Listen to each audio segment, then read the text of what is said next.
गाजीपुर में अफजाल अंसारी की जीत हो गई है। बड़ी खबर गाजीपुर से, अफजाल अंसारी के यहां पर जीत हुई है। मुकाबला पारसनाथ राय से था।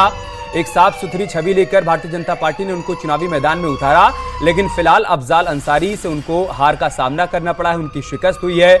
मुख्तार अंसारी की मौत के बाद अफजाल अंसारी की तरफ से, अंसारी परिवार की तरफ से कहा जा रहा था कि एक सहानुभूति का माहौल है और इस सीट पर एक बार फिर से हमारी जीत होगी। अफजाल अंसारी जो कि 2019 का चुनाव बीएसपी के सिंबल पर लड़े थे, इस बार वो समाजवादी पार्टी का हिस्सा बने और तकरीबन 1 लाख वोटों से अफजाल अंसारी ने पारसनाथ राय को यहां पर हरा दिया है।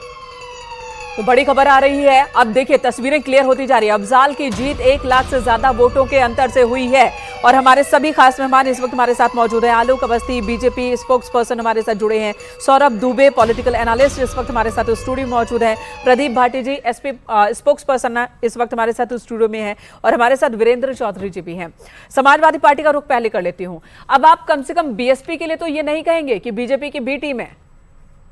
देखिए कि किसी की बी टीम का कहना, वो आप सारी चीज़ें आपके सामने, किसने किसको कब किस समय समर्थन दिया, हाँ। और कैसे प्रत्यक्ष रूप से दिया, वो तो जनता के सामने था और उसी का रिजल्ट ये भी रहा कि जो अभी जनता ने उसका जवाब वोट के रूप में दिया है। लेकिन उसके साथ साथ एक बात मैं जो वीरेंद्र जी कह रहे थे उससे थोड़ी सी असहमति मेरी ये है कि हम अभी भी वोट शेयर के मामले में काफ़ी आगे, क्योंकि हमारा जो वोट शेयर दिखाया गया है वो हम लगभग 62 सीटों पे चुनाव लड़े हैं और बाकी हमारे समर्थक हमारे अलायंस के पार्टनर्स लड़े।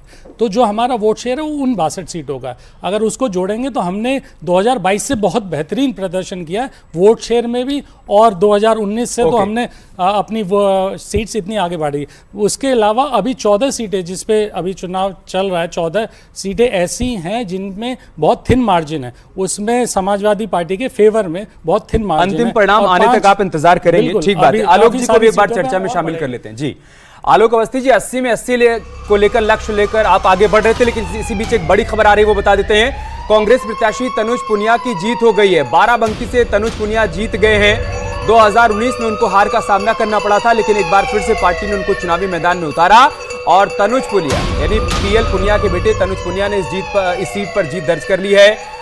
बाराबंकी में कांग्रेस पार्टी की जीत हुई है और कांग्रेस पार्टी उत्तर प्रदेश की जिन सीटों पर लगातार बढ़त बनाए हुई थी, उसी में से एक सीट बाराबंकी, जिस पर अब